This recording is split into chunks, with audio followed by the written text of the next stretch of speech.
ശബരിമല സ്വർണ്ണക്കൊള്ളയുമായി ബന്ധപ്പെട്ട് തന്നെ A Padmakumar criminal ഗൂഢാലോചന നടത്തി എന്നുള്ള ഒരു വിലയിരുത്തലാണ് കൊല്ലം വിജിലൻസ് കോടതിയിൽ നിന്നുണ്ടായത്. വേലി തന്നെ വിളവ് തിന്നെന്നും കോടതിയുടെ നിരീക്ഷണം. പത്മകുമാറിന്റെ അക്കൗണ്ടുകൾ മരവിപ്പിക്കുമെന്ന് SIT കോടതിയിൽ പറഞ്ഞു. തന്ത്രിയുടെ അഭിപ്രായം അവഗണിച്ച് പാളികൾ കൊടുത്തുവിട്ടെന്നും SITയുടെ കണ്ടെത്തൽ. പത്മകുമാറിന്റെ ജാമ്യാപേക്ഷ തള്ളിക്കൊണ്ടുള്ള ഉത്തരവിലാണ് നിരീക്ഷണവും SITയുടെ കണ്ടെത്തലും. വിധിയുടെ പകർപ്പ് മീഡിയ 1-ന് ലഭിച്ചു.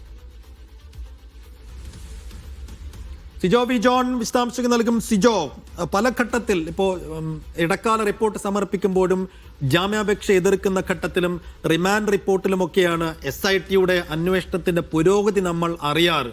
ഇവിടെ ഇപ്പോൾ എ പത്മകുമാർ ക്രിമിനൽ ഗൂഢാലോചന നടത്തിയെന്ന വിവരം നമുക്ക് കൊല്ലം വിജിലൻസ് കോടതിയിൽ നിന്ന് ലഭിക്കുന്നതിന്റെ സാഹചര്യം എന്തായിരുന്നു? ഒപ്പം തന്നെ എന്തെല്ലാം കാര്യങ്ങളാണ് കൊല്ലം വിജിലൻസ് കോടതിയിൽ SIT ഇതുമായി ബന്ധപ്പെട്ട് പറഞ്ഞിരിക്കുന്നത്? അത് എത്രമേൽ പ്രധാനപ്പെട്ട ഒന്നാണ്? തന്റെ അറസ്റ്റ് നിയമവിരുദ്ധമാണെന്ന് ചൂണ്ടിക്കാണിച്ചുകൊണ്ടാണ് ഇന്നലെ ഇയാൾ കോടതിയെ സമീപിച്ചിരുന്നത്. അതിലാണ് പത്മകുമാർ ഇതിൽ പറഞ്ഞിരുന്നത് തന്റെ അറസ്റ്റ് നിയമവിരുദ്ധമായതിനാൽ അത് തടയണം, അല്ലെങ്കിൽ അത്തരം നടപടികളിലേക്ക് പോകരുത്, അത് അത്തരം കാര്യങ്ങൾ വിശദമായി പരിശോധിക്കണമെന്ന് പറഞ്ഞിരുന്നത്. ഇതിനെ സംബന്ധിച്ച ഉത്തരവിലാണ് ഗുരുതരമായ പരാമർശങ്ങൾ കോടതിയുടെ ഭാഗത്തുനിന്നുണ്ടായിരിക്കുന്നത്. പത്മകുമാർ ക്രിമിനൽ ഗൂഢാലോചന നടത്തിയെന്ന കണ്ടെത്തലാണ് ഇപ്പോൾ അന്വേഷണ സംഘം അല്ലെങ്കിൽ ആ ഒരു കോടതിയുടെ പരാമർശത്തിൽ വന്നിരിക്കുന്നത്. വേലി തന്നെ വിളവ് തിന്നുന്നു എന്ന ഒരു നിരീക്ഷണമാണ് നടത്തുകയും ചെയ്തിരിക്കുന്നത്. അത്രയും ഗുരുതരമായ പരാമർശങ്ങൾ അദ്ദേഹത്തിന്റെ ഭാഗത്തുണ്ടായിരിക്കുന്നു. അദ്ദേഹത്തിന്റെ പങ്ക് വ്യക്തമാക്കുന്ന തരത്തിലുള്ള തെളിവുകളും ഉൾപ്പെടെ ഉണ്ട് എന്നുള്ള ഒരു വിലയിരുത്തലിന്റെ അടിസ്ഥാനത്തിലാണ് അത്തരത്തിലുള്ള ഒരു നിരീക്ഷണം കോടതി തന്നെ നടത്തിയിരിക്കുകയും ചെയ്തിരിക്കുന്നത്. മാത്രമല്ല, തന്ത്രിയുടെ അഭിപ്രായം അവഗണിച്ചുകൊണ്ട് പാളികൾ കൊടുത്തുവിട്ടതായി SITയും വ്യക്തമാക്കുകയും ചെയ്യുന്നുണ്ട്.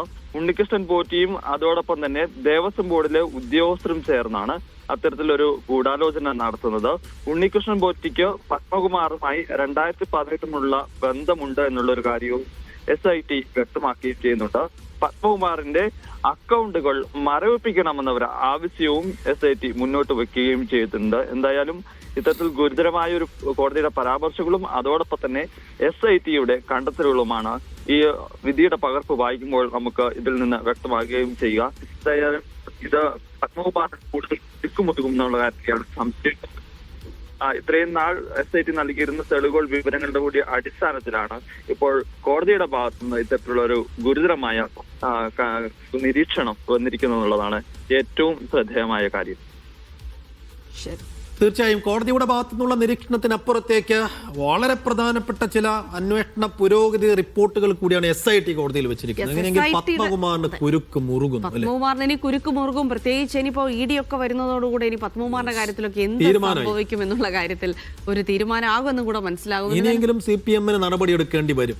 കാരണം CPM ഇതുവരെ പറഞ്ഞുകൊണ്ടിരുന്നത് പത്മകുമാറിനെതിരെ കാര്യമായ ഒരു സംഗതികളൊന്നും പുറത്തു വന്നിട്ടില്ല, വരട്ടെ അപ്പോൾ നോക്കാമെന്നായിരുന്നു MP ഗോവിന്ദൻ പറഞ്ഞിരുന്നത്. പക്ഷേ EDയുടെ എൻട്രി നമ്മൾ കാണുന്നു. കോടതിയിൽ അതിഗുരുതരമായ റിപ്പോർട്ട്. SITയുടെ റിപ്പോർട്ട് വളരെ ഗുരുതരമായ കണ്ടെത്തലുകളാണ് അല്ലെ? ക്രിമിനൽ ഗൂഢാലോചന എന്നൊക്കെ പറയുമ്പോൾ കൃത്യമായി ഇതിനൊക്കെ നേതൃത്വം നൽകി ഒരു എന്നൊക്കെ പറയുമ്പോൾ സ്വാഭാവികമായിട്ടും എത്രത്തോളം ഇൻവോൾവ്മെന്റ് ഉണ്ടാകുമെന്ന് കൂടെ നമുക്ക് അതിനകത്ത് ഊഹിച്ചെടുക്കാവുന്നതാണ്.